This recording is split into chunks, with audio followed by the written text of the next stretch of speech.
So I'm gonna give you guys some video game commentary for you for a personal favorite of mine, Castlevania 3, and everything I'm doing here is perfectly legal and reasonable. I own all these products and games completely, so never you mind how I got, procured these items. So that's Castlevania, a real country in real Europe, which is its own country, I guess, now.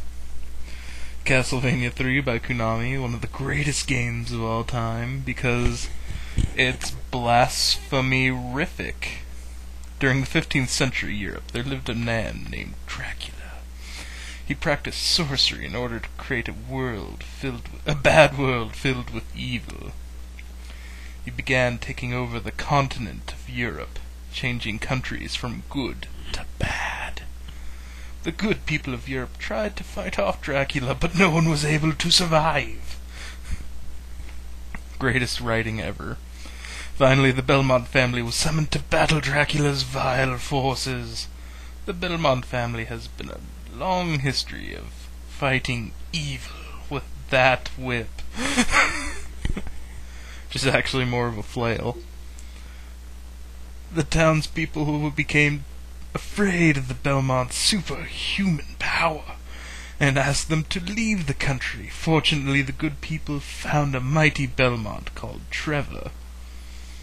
That's Trevor. And I guess that's where he lives, which is like a cliff ledge overlooking the other cliff ledge of Castlevania. The curse of Dracula has begun. The fate of Europe lies with Trevor. And there's an empty screen down here, which I guess is fine.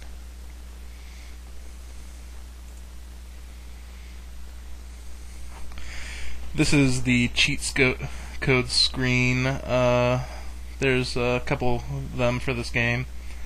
For 3 different characters you're allowed to play as, because it's Castlevania 3. I thought that they thought maybe that was more appropriate. I'm not using any cheat codes, but they're all Japanese names of the creators of the game, like Fujimoto, I think, summons, some kind of satanic pirate to come help you, named Grant. You've got a lot of items in this game, and the hearts determine how many items you have. The big hearts are worth 10 items, the little hearts are worth an item.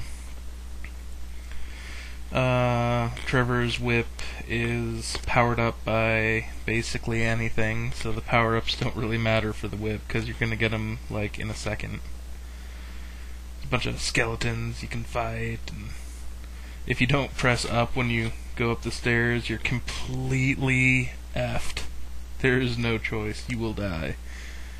Yeah, the bitrate sucks for this, because I'm watching a video of myself play this game, because I haven't yet figured out how to do it because I don't care enough.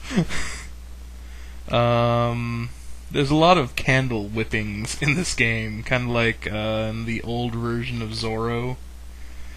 How we always used to whip candles and impress the ladies. I guess that gives you stuff in this game. There's candles everywhere, even the skyline has candles. Because what's, Europe and Christianity without candles? Effing everywhere.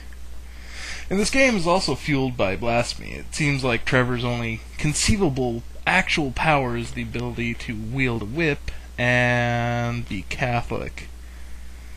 So, and it doesn't matter how many stairs you climb in this game, you will always end up on ground level, because that's just fine.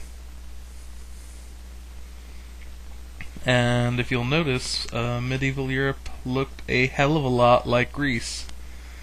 Specifically the stage set for the original Clash of the Titans.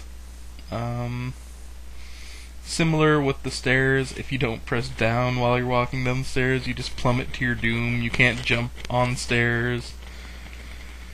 They just didn't think that through when they designed the game. Didn't think that that could ever cause any kind of effing problem in the game development. Or, I guess, this is back in a glorious time in video games, when creators of video games just, didn't really think too much of the players, and thought that if they couldn't beat the game, then they sucked. which to this day is a little true. Whether the game actually had an ending or not. I'm just whipping the crap out of everything. You don't see it though, half the time, because of the bitrate. But I'm whipping like zombies, because the whip is not only just like held by a strong dude, but has some kind of holy power. Like I just grabbed a cross there and it destroyed everything on the screen. So I guess like maybe it's Jesus's whip? I have no idea. But there's epic whippings in this game. And that's me failing to kill the flea guy. And every once in a while, you'll break a wall, and there'll be meat. And that will be the only thing in this game that will increase your health, is eating copious amounts of red meat.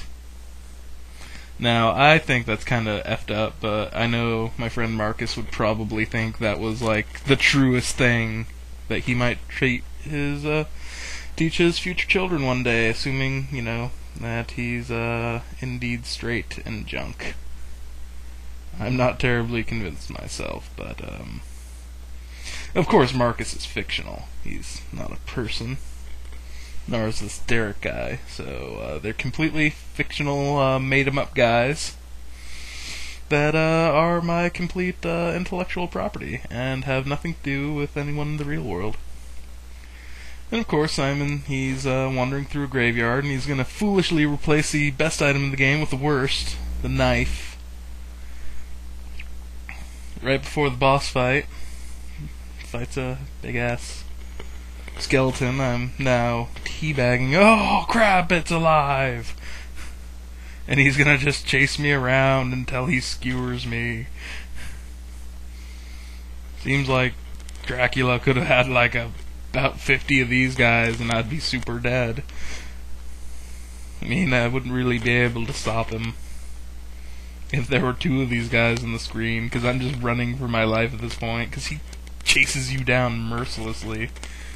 There's nothing you can do except whip the crap out of him.